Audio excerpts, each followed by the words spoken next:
Dear friends, आज इस video में रजिस्ट्रेशन और इनकॉर्पोरेशन ऑफ ए कंपनी के बारे में बात करेंगे। Section 3 of the companies act 2013 में रजिस्ट्रेशन और इनकॉर्पोरेशन ऑफ ए कंपनी के बेसिक रिक्वायरमेंट्स दिए हुए हैं। ये डेफिनेशन काइंड्स ऑफ कंपनीज के वीडियोस में भी एक्सप्लेन किया हुआ है। फिर से यहाँ पे एक्सप्लेन करूंगी। ए कंपनी में be formed for any lawful purpose, मतलब कोई अनलॉफुल पर्पस के लिए कंपनी को फॉर्म नहीं होना चाहिए।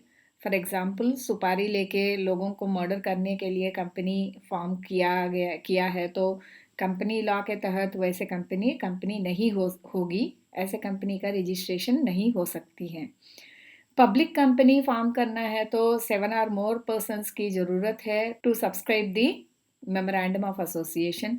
प्राइवेट कंपनी फॉर्म करना है तो 2 और मोर पर्सन्स की ज़रूरत है to subscribe the memorandum of association. 1 person company जो एक तरीके के प्राइवेट कंपनी है तो 1 पर्सन की ज़रूरत है। ये सब हम लोग पहले ही बात कर चुके हैं। ये सब मिनिमम रिक्वायरमेंट है। Maximum limit of the members के लिए काइंड्स ऑफ कंपनी के वीडियो देख लीजिए। अब देखते हैं what is the process of registration और incorporation of a company. First step है कि प्रमोटर्स को ये डिसाइड करना है कि किस तरीके की कंपनी को वो लोग एस्टैब्लिश करना चाह रहे हैं, मतलब पब्लिक कंपनी की प्राइवेट कंपनी। ये डिसाइड करने के बाद प्रमोटर्स को registrar of central registration centre CRC से ये प्रपोज्ड कंपनी के नाम का अप्रूवल लेना पड़ेगा। एप्लीकेशन फॉर्म INC 1 के द्वारा प्रमोटर्स को maximum 6 proposed names in order of preference डाल के अप्लाई करना पड़ेगा। ऑनलाइन भी एप्लीकेशन फाइल कर सकते हैं। सुविधा अवेलेबल है ऑनलाइन एप्लीकेशन फॉर्म फाइल करने का। मिनिस्ट्री ऑफ कॉरपोरेट अफेयर्स के वेबसाइट में, दैट इज www.mca.gov.in में ये सुविधा दिया हुआ है। उस वेबसाइट में जाके form RUN reserve unique name, फिर उसके साथ साथ रिक्वायर्ड फी जमा करके वो फॉर्म को फिल करके आपको अप्लाई करना पड़ेगा, फाइल करना पड़ेगा। इसके थ्रू नया कंपनी के नाम के लिए भी ये जो वेबसाइट है उसके थ्रू नए कंपनी का भी नाम के लिए अप्लाई कर सकते हैं या पुराने कंपनी का नाम बदलने के लिए भी अप्लाई कर सकते हैं। एप्लीकेशन रिसीव होने के बाद रजिस्ट्रार सारे सबमिट किए हुए डॉक्यूमेंट्स के आधार पे नाम रिजर्व करेंगे 20 दिन के लिए from the date of application. अगर वो नया नाम के लिए है तो 20 दिन, अगर एग्जिस्टिंग कंपनी के नाम चेंज करने के लिए है तो 60 डेज तक रिजर्व करेगा वो नाम को from the date of application. अगर after reserving of the name registrar को पता चला है कि ये एक नया कंपनी के लिए नया नाम है, रॉन्ग या इनकरेक्ट इंफॉर्मेशन फाइल करके रिजर्व किया गया है, तो रिजर्व्ड नेम कैंसिल करके और जो पर्सन ने एप्लीकेशन डाला उसको सेक्शन 4 सबसेक्शन 4 के तहत पेनल्टी डाल के उस नाम को कैंसिल करेंगे। वो पेनल्टी जो है 1 लाख तक जा सकती है। वो अगर पुराना कंपनी का नाम बदलने के मामले में गलत इंफॉर्मेशन दिया गया है रजिस्ट्रार को, तो वो रिजर्व नाम कैंसिल हो जाएगा by giving them the reasonable opportunity to present their case, और उस कंपनी को डायरेक्ट करेंगे कि अपना नाम बदल लें with in 3 months after passing an ordinary resolution with in the company. वो नाम रजिस्टर ऑफ कंपनी से स्ट्राइक ऑफ करने एक्शन इनिशिएट करेंगे। मतलब पहले तो उन लोगों को नाम बदलने के लिए अपॉर्चुनिटी देंगे, या हो सकता है कि नाम स्ट्राइक ऑफ करने के डायरेक्शन दें, या winding up of the company के लिए पिटीशन डाल दें। ठीक है, तो ये तीनों चीज़ें पॉसिबल हो सकते हैं अगर एग्जिस्टिंग कंपनी के नाम बदलते वक्त कोई रॉन्ग इन्फॉर्मेशन फाइल किया है तो रजिस्ट्रार के पास। नाम चुनते वक्त प्रमोटर्स को कंपनीज एक्ट 2013 और उससे रिलेटेड रूल्स को ध्यान में रखना पड़ेगा।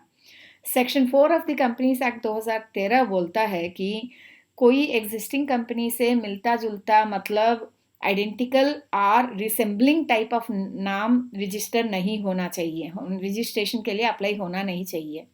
ऐसा नाम रजिस्टर नहीं होगा जिसके इस्तेमाल करने से कोई कानून के अंदर ऑफेंस कॉन्स्टिट्यूट होने के चांसेस हैं। तो ऐसा नाम रजिस्टर नहीं होगा जो सेंट्रल गवर्नमेंट के ओपिनियन में अनडिजायरेबल हो या उनके सेंट्रल गवर्नमेंट के इच्छानुसार नहीं हो। ये चीजें को हम लोगों को ध्यान रखना पड़ेगा इस स्टेज में। नेक्स्ट स्टेज है preparation of memorandum of association and articles of association. नाम रजिस्टर करवाने के बाद रजिस्ट्रार ऑफ कंपनीज को कंपनी रजिस्टर करने के लिए एप्लीकेशन डालना है। उसके लिए प्रमोटर्स को रिक्वायर्ड डॉक्यूमेंट्स को तैयार करना पड़ेगा। उनमें से इम्पॉर्टेंट डॉक्यूमेंट्स हैं memorandum of association and articles of association. Legal expert, chartered accountant या कंपनी सेक्रेटरी के मदद से ये डॉक्यूमेंट्स तैयार करके प्रिंट करके स्टेट स्टैम्प लॉस के हिसाब से स्टैम्प करके उनको रजिस्ट्रार ऑफ कंपनीज के पास फाइल करना पड़ेगा। मेमोरेंडम ऑफ एसोसिएशन और आर्टिकल्स ऑफ एसोसिएशन का मॉडल फॉर्म्स कंपनीज एक्ट 2013 के शेड्यूल 1 में दिया हुआ है। उसी के आधार पे ये दोनों डॉक्यूमेंट्स को बनाना पड़ेगा।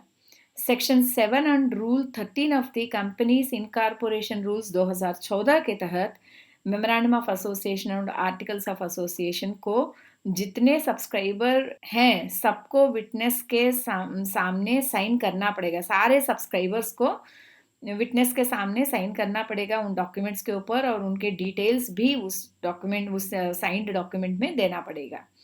इन दोनों डॉक्यूमेंट्स के अलावा power of attorney, list of persons जो अग्री किए हैं कंपनी के फर्स्ट डायरेक्टर बनने का, उनका consent in the prescribed form, उनके director identification number, address, nationality, ये सब देना पड़ेगा।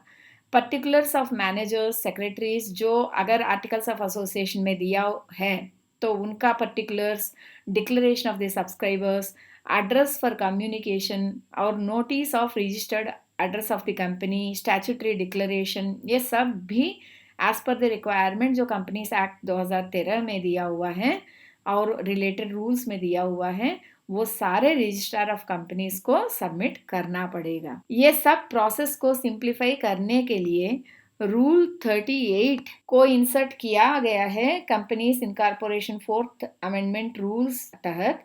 इसके अनुसार सिंप्लीफाइड इंटीग्रेशन प्रोसेस के लिए फॉर्म नंबर 32 में इनकॉर्पोरेशन के लिए जो फॉर्म है उसको दिया गया है। फॉर्म नंबर INC 33 में मेमोरेंडम ऑफ एसोसिएशन और फॉर्म नंबर INC 34 में आर्टिकल्स ऑफ एसोसिएशन दिया गया है। कंपनी का ऑनलाइन रजिस्ट्रेशन भी हो सकती है। MCA 21 प्रोजेक्ट जो मिनिस्ट्री ऑफ कॉर्पोरेट अफेयर्स ने स्टार्ट किया है, उसके पोर्टल के थ्रू ऑनलाइन रजिस्ट्रेशन कर सकते हैं। उसके लिए 4 इंपॉर्टेंट स्टेप्स हैं, वो हैं acquiring digital identification number DIN, acquiring digital signature certificate DSC, filing an E-form और न्यू यूजर रजिस्ट्रेशन, लास्ट में इनकॉर्पोरेशन ऑफ द कंपनी। अब लास्ट स्टेप है scrutiny of the documents by the registrar of the companies. अगर उनको लगता है कि सारे डॉक्यूमेंट्स जेन्युइन हैं, सही हैं, रिक्वायर्ड फी पे कर दिया गया है और बाकी सारे लीगल रिक्वायरमेंट्स फुलफिल कर दिया गया है, तो कंपनी का नाम रजिस्टर ऑफ द कंपनीज में एंटर करके certificate of incorporation form number INC 11 के हिसाब से साइन करके सील डाल के देंगे। 2017 के बाद ये रूल लाया गया है कि सर्टिफिकेट ऑफ इनकॉर्पोरेशन में कंपनी का पैन नंबर देना कंपलसरी है। सर्टिफिकेट में कंपनी का नाम, date of issue, signature of the registrar with seal, ये सब रहेगा। इसको कंपनी के बर्थ सर्टिफिकेट बोलते हैं। जिस दिन ये सर्टिफिकेट मिला उस दिन से वो बॉडी कॉर्पोरेट बनती है with the characteristics of perpetual succession and of a common seal. Section 7 subsection 3 के तहत रजिस्टर ऑफ कंपनीज उस रजिस्टर्ड कंपनी को corporate identity number CIN issue करेंगे, which is nothing but a distinct identity of the company. वो CIN number certificate में भी डाला जाएगा। आज के डेट में रजिस्टर ऑफ कंपनीज जो है अपना डिजिटल सिग्नेचर डाल के भी सर्टिफिकेट इश्यू करते हैं। कंपनी इनकॉर्पोरेट होने के होने का मतलब है कंपनी जैसे पहले बताया बॉडी कॉर्पोरेट बन जाती है और लीगल पर्सन हो जाती है। लेकिन सर्टिफिकेट ऑफ इनकॉर्पोरेशन एक कंक्लूसिव प्रूफ नहीं है, नहीं हो सकती है। एक एकदम कानून के हिसाब से है और कोई डिफेक्ट्स उसमें नहीं है, ऐसा डिक्लेरेशन हम लोग उसको ऐसा डिक्लेरेशन है या ऐसे कोई एक कंक्लूसिव प्रूफ है ये सर्टिफिकेट ऑफ इनकॉर्पोरेशन, ऐसे हम लोग बोल नहीं सकते। क्योंकि अगर कंपनी रजिस्टर करने के समय में कोई फॉल्स डॉक्यूमेंट्स सबमिट करके कर दी है और उस टाइम पे वो सच्चाई बाहर नहीं आई है और रजिस्ट्रेशन करने के बाद वो पता चला है कि उसमें कोई डॉक्यूमेंट्स हैं, कोई डिफेक्ट्स हैं, तो रजिस्ट्रेशन कैंसिल हो सकती है। सेक्शन 7 सब सेक्शन 5, 6, 7 के तहत अगर कोई डिफेक्ट रजिस्ट्रेशन होने के बाद पता चला है तो पनिशमेंट जो है मिनिमम 6 मंथ्स मैक्सिमम 10 ईयर्स तक होगा। Fine equal to the minimum amount involve in fraud, maximum उस अमाउंट के 3 गुना तक जाएगा। उसके अलावा ट्रिब्यूनल जो है एप्लीकेशन रिसीव करने के बाद स्क्रूटिनी करके अगर ये बात सच है कि कंपनी में इनकॉर्पोरेशन के बाद मैंने कंपनी को गलत डॉक्यूमेंट्स दे के रजिस्ट्रेशन कराया गया है, वो बाद में पता चला इनकॉर्पोरेशन के बाद और उसमें सच्चाई है, तो कंपनी के मैनेजमेंट में चेंजेस करने का ऑर्डर दे सकती है या डायरेक्ट कर सकती है कि ऐसे सिचुएशन में कि मेंबर्स का लायबिलिटी अनलिमिटेड हो जाएगा, या कंपनी का नाम रजिस्टर ऑफ कंपनीज से निकाल सकती है और वाइंडिंग अप का ऑर्डर भी दे सकती है। ये या और कोई ऑर्डर जो उसको रिक्वायर्ड लगता है वो भी पास कर सकती है। एक और नया चीज़ जो कंपनीज अमेंडमेंट एक्ट में 2019 में जो आया है वो है कि सेक्शन 10 ये मतलब सेक्शन 10 ये को इंसर्ट किया गया था उस अमेंडमेंट के थ्रू। उसके तहत डायरेक्टर ऑफ द कंपनी को एक डिक्लेरेशन देना पड़ेगा इनकॉर्पोरेशन होने के 180 डेज के अंदर अंदर कि सारे subscribers to the memorandum of association agreed value of the shares pay मैंने agreed value of the shares pay कर दिया है, रिक्विजिट रिटर्न्स फाइल हुए हैं, उसको वेरीफाई रजिस्टर्ड ऑफिस ने कर दिया है। उस डिक्लेरेशन के लिए ministry of corporate affairs INC 20A form को रिलीज किया है और as per companies incorporation 4th amendment rules 2018 INC 20A को ड्यूली वेरीफाई करना है प्रैक्टिसिंग कंपनी सेक्रेटरी या चार्टर्ड अकाउंटेंट या कॉस्ट अकाउंटेंट को। ये सब source of money for carrying on business को पकड़ने के लिए कंपनी को बिजनेस कमेंस करना नहीं करना चाहिए अनडिक्लेयर्ड बोरोइंग मनी से। ठीक है, अगर बारोड मनी है तो डायरेक्टर ऑफ द कंपनी को डिक्लेरेशन देना पड़ेगा। अगर कंपनी के ऑब्जेक्टिव्स के हिसाब से रजिस्ट्रेशन और अप्रूवल रिक्वायर्ड है RBI SEBI इन सब से, तो वो डिक्लेरेशन भी यहाँ पे अटैच करना पड़ेगा। अगर ये सेक्शन से कंप्लाई नहीं करेंगे, दैट इज सेक्शन 10 ये से कंप्लाई नहीं करेंगे, तो कंपनी का नाम रजिस्टर ऑफ द कंपनी से स्ट्राइक ऑफ किया जाएगा as a penalty. Section 12 subsection 9 के तहत रजिस्टर ऑफ कंपनीज को पावर दिया हुआ है कि वो फिजिकल वेरिफिकेशन करेंगे रजिस्टर्ड ऑफिस का, ताकि ये पता करें कि कंपनी सच में बिजनेस कैरी कर रहा है कि नहीं। अगर कंपनी सही में फंक्शनिंग नहीं कर रहा है तो registrar of companies action initiate करेगा। ये सब चीज़ें इस वजह से लाया गया था कि शेल कंपनीज के ऊपर रोक रखने के लिए, रुकावट डालने के लिए, मनी लॉन्ड्रिंग को रेगुलेट करने के लिए ये सब चीज़ें लाए गए थे। यह है कंपनी के इनकॉर्पोरेशन के प्रोसेस और रिलेटेड डिटेल्स। Thank you.